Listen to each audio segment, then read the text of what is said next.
What's up everybody, Swillow here, and today we have our next character guide for Pirate Warriors 4, Kinemon. So Kinemon is actually a pretty interesting character. I think tech types were not properly realized in the base game's roster. They definitely felt like they underperformed and just weren't as unique as their description made them seem. But with Kinemon, they sort of flipped that around and they actually made him technical. He's actually a tech type. So let's get right into this. First, let's just read the character bio and look at his moveset. Kinemon is a samurai who uses Firefox style, allowing him to control fire. The lingering flames created by each of his charge attacks will then flare up when triangle or airborne triangle is used. There's also some other R1 skills that you can use to make them flare up. If an absorption attack is used, all the lingering flames can be gathered into a giant battle pyre. And this giant battle pyre is going to be the key to getting some of his burst damage. So this is going to be an important part of his combat to understand to make sure that you're getting maximum efficiency and damage. So let's look at his moveset real quick. He has a couple of unique effects here that play onto the whole lingering flame and battle pyre thing. So he can place the traps that react to special... I can't read right now. Places a trap that reacts to a specific command. So pretty much all of his finisher moves or charge attacks are going to lay the lingering flames, which are the trap they're describing here. And you do have a couple of actions you can see here with the triangle. This has the ability to detonate those.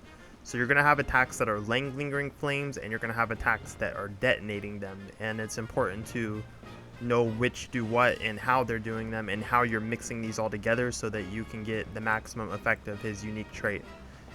He also has this continuous burn damage effect, basically burning the enemies.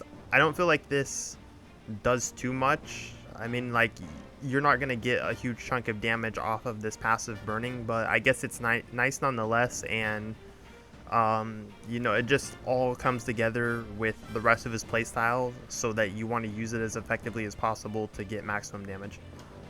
So if we look at all of his moves here, they're all pretty much going to end the same way.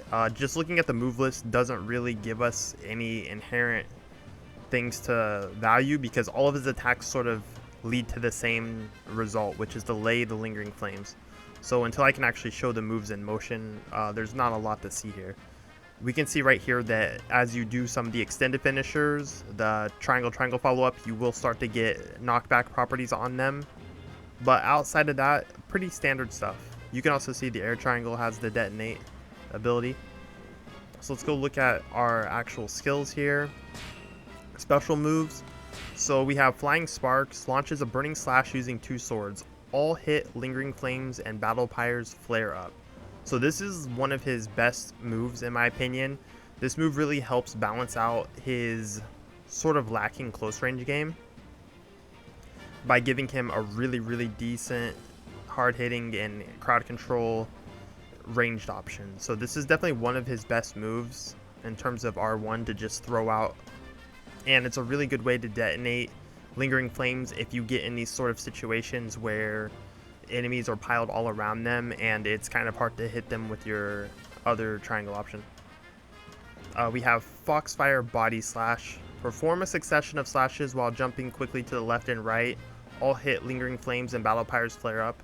Now this move's pretty decent. It's actually pretty similar to some other moves that characters have in this game where they just kind of move side to side while going forward.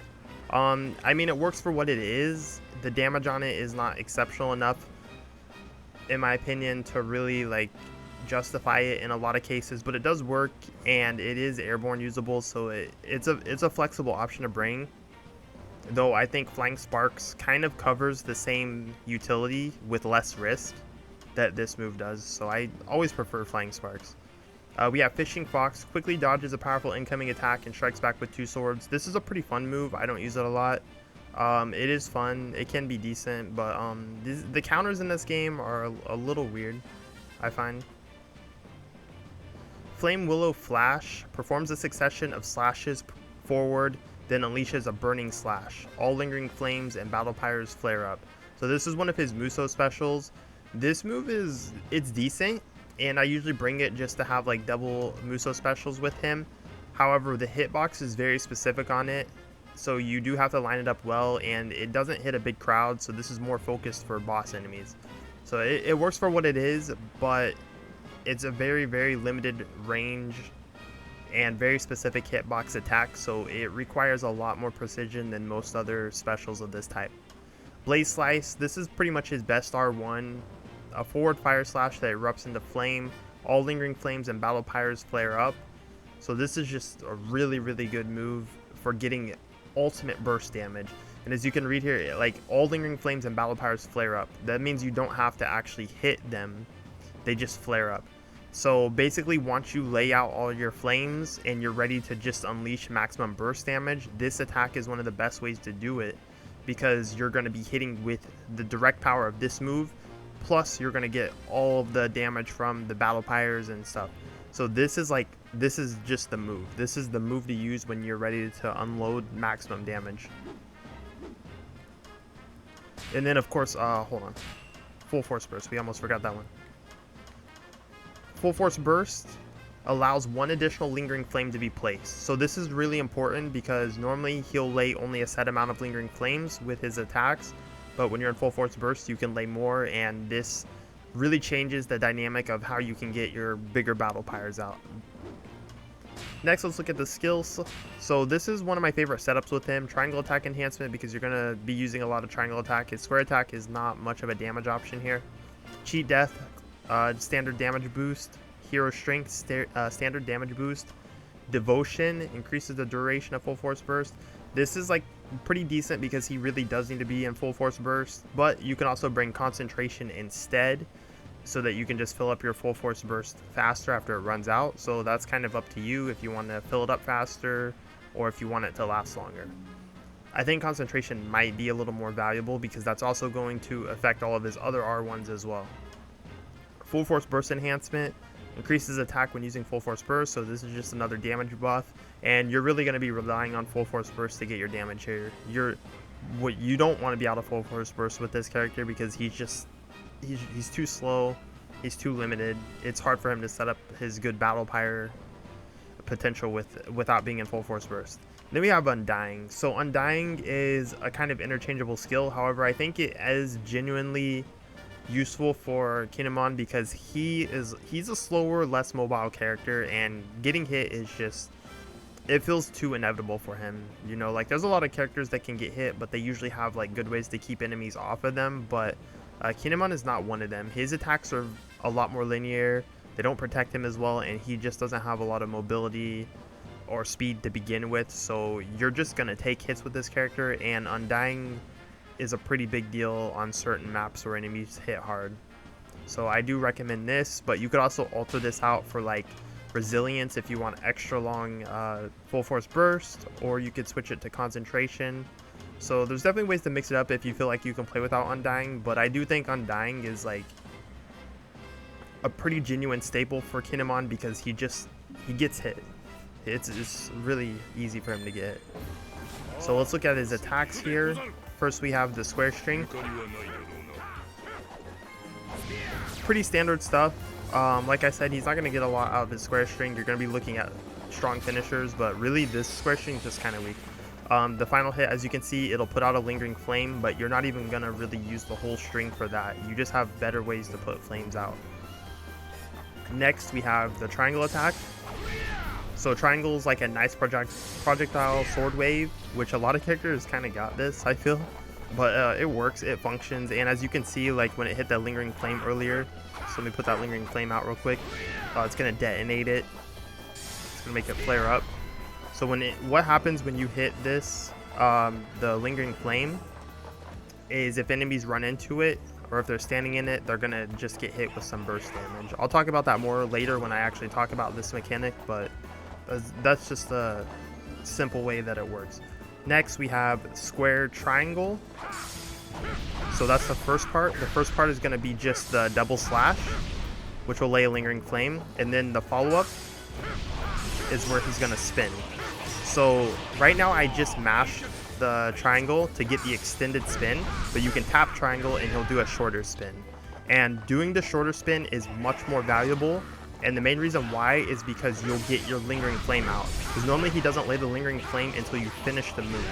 But if you do the extended version, it takes longer to get the flame out. If you do the shorter version, you can see you can get your 2 flames out very quickly there. So this becomes one of the best ways to get lingering flames out quickly, is doing the shortened version of his square, triangle, triangle follow-up. Because really, you want to be getting the lingering flames out more than you want to be relying on the move for the damage. Also, I find that this move, when you do the extended version of it, like he passes by enemies and whiffs very easily, like especially armored enemies. So it's not even a very well designed move to do more than the shortest version of it. Next we have square, square, triangle. So this is a forward slash, and then we can do the follow-up where he's going to do a slam down slash. So this is one of his best charge attacks in my opinion. It's mobile, which is something he's really lacking in his kit. That gives you some mobility, and it's fast. So you can just get a couple of quick lingering flames out and you know you're ready to go. Really, really good move, a move I use a lot. Next we have square times 3 into triangle. So the first hit, we're going to get this spinning slash, which kind of leaves a little flame circle similar to Ace, but it doesn't stay out. Then we can do the follow-up. In the follow-up, he's just kind of dispersed that flame circle with a strong finishing blow. You're going to get your couple lingering flames out. It's a pretty good move overall, and it's sort of like his crowd control AoE option. I don't use this too much, but it does work for what it is. Next we have square times 4 in the triangle. So the first hit's just going to be a little pyre that ignites in front of him. And then we can do the follow-up, which he's going to shoot like a wave, like a few different waves forward, 1 down the middle and 2 to the sides. This is a pretty good move. Like I'd say this is one of his go-to moves when you're really just trying to like hit the peak damage. It's pretty fast too, so you're going to get your lingering flames out pretty effectively, and it has those nice projectile effects on the second hit. So this is a really good move overall. So pretty much I find using square, square, triangle, triangle is going to be a really good way to get lingering flames out. Using square, triangle into the short follow-up is going to be a good way to get your lingering flames out. And then when you want to get lingering flames out as well as like set up for a big burst attack, doing square times 4 into triangle, triangle is going to be extremely strong. Next, let's look at his air options. We have jump square. So jump square is, let me hit an enemy with this. It sets the enemy up in such a perfect position. When you hit them, it slams them down on the ground, and it lets you to follow up pretty easily with certain R1 attacks. I really like it a lot. Like, it doesn't really have outstanding properties to me, but I do just think it's a cool move. Like, I think it visually looks cool, and I do like the sort of spike effect it has. Like, it lets you link into like an R1 really easily like that. So it's a really cool move. I like it a lot. Then we have jump triangle. So jump triangle is just going to be your standard dive attack. It has a little bit of like an AoE effect when you hit the ground. Standard stuff, and that's also going to be something that ignites your lingering flames. So if you have lingering flames out and you do it, then you're going to ignite those. And then his absorption attack. So whenever you do like a charge attack and you press square, this is going to be his absorption attack. So his absorption attack is pretty interesting because it plays heavily into his lingering flame ability. So let me show you an example of how this can work. If I put a few lingering flames out, what I can do is do the absorption attack, and I will absorb them all into one spot. So now I have what's called a battle pyre. This is when you combine a bunch of lingering flames into like a stronger pyre, and when you detonate this, depending on how many lingering flames are in it, you're gonna get a pretty powerful burst damage and possibly even like extended raining flame effect. So basically what you want to do is try to get at least 4. If I can put 4 lingering flames out, I'll do this right now. So we got 4 lingering flames out, and then I'm going to create a battle pyre with it. Now I'm going to detonate this battle pyre and just watch what happens. You're going to see like all these raining fireballs. Pretty cool stuff. So this is pretty much what you're really going to be trying to work his mechanic around, is building battle pyres of at least 4. I think the biggest you can build is 8. The most lingering flames you can have out on the field is 8. The only thing is I don't know. I can't tell if having a battle pyre made up of 8 has a stronger effect than a battle pyre of 4, because 4 is the minimum to get that sort of raining effect. But let's say I have 8 right here and I absorb them all and then I ignite it. So the effect still seems pretty similar to if you made that with 4. So I think that 4 is all you really need to aim for, because you're really just trying to get that rain effect. If you want to get more out, you can get more out, but 4 is like that's the goal. That's the minimum goal to get to start getting that effect on it. You can also do this off of his dive attack too. The only thing is, if you use his dive attack, you're going to detonate lingering flames as well. So the absorption attack follow-up is sort of more of just like for fun thing than utility, because once you detonate your lingering flames, then you don't have a lot of reason to be trying to absorb them. But a cool thing with his absorption attack is that you can cancel it into the triangle attack. So if you do you can basically just do absorption attack triangle over and over and over. This can be like an interesting chain in itself, or like once you I think the main reason they have that is so that when you absorb your lingering flames, like you can just instantly detonate them with the triangle attack. So you see, like when I absorb them here, I can just like instantly detonate them. So I think that's like the main reason they kind of made that sequence, but it is a cool sequence nonetheless that you can use for other reasons, and they don't really make note of it in the command list, so I just wanted to point that out. Alright, next let's look at some of our R1s. So right now I have like my favorite R1 setup. Let me go into full force burst and kind of show you the buff that we're going to get on our lingering flame output. So you lay additional lingering flames while in so you see right there I was able to lay 2 lingering flames off of that attack, and I can get 4 out that quickly. So you can do this and do your follow-up, and that's it. Like, you got 4 lingering flames already.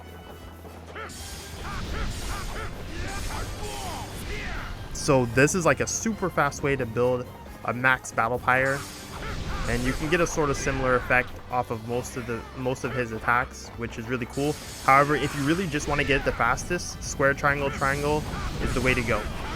That's it. Like, you're gonna get a full battle pyre super easily, and I highly suggest that, like, abusing that to really up his damage output. Next, let's look at the R1 square that I have. This is my favorite R1 with him. So you get just a nice wave. This works in the ground, on the air, good damage. It's gonna detonate battle pyres and stuff, and lingering flames. So it's just a really good move. Like, honestly, I like this move a lot. Next, we got our Muso Specials. Let me check which one on which button I have.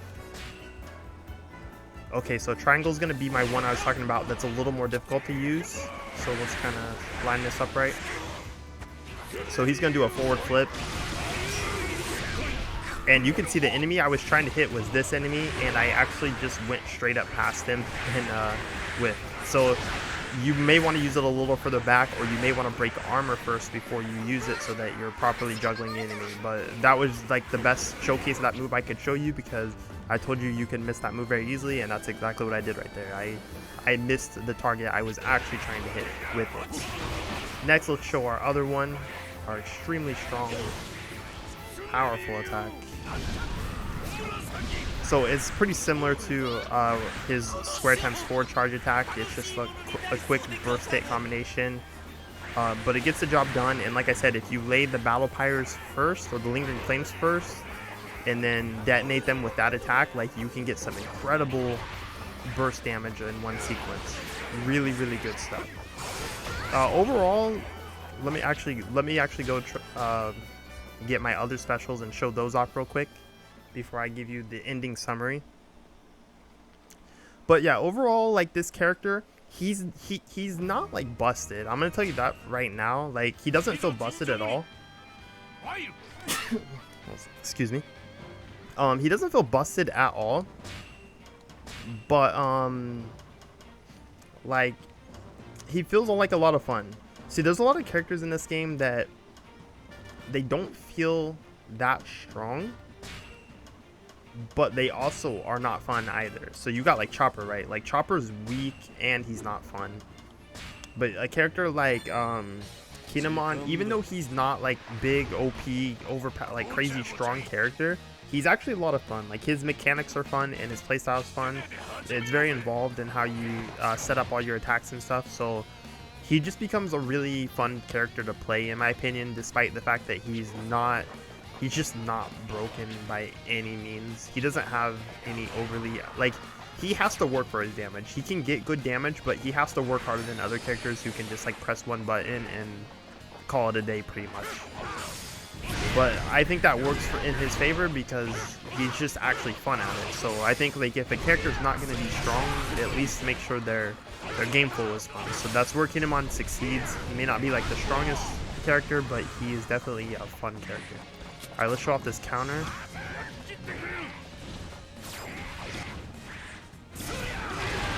So there's the counter right there. This is honestly, like I was talking about earlier, how Kinemon is a character that's going to get hit. So this counter is actually, it's not terrible to bring with him. I would even consider running like concentration as a skill. So I would maybe even run concentration over devotion, like I was talking earlier. Maybe you get full force burst back faster. So you could run concentration over devotion, and then you could actually just spam this move like very frequently,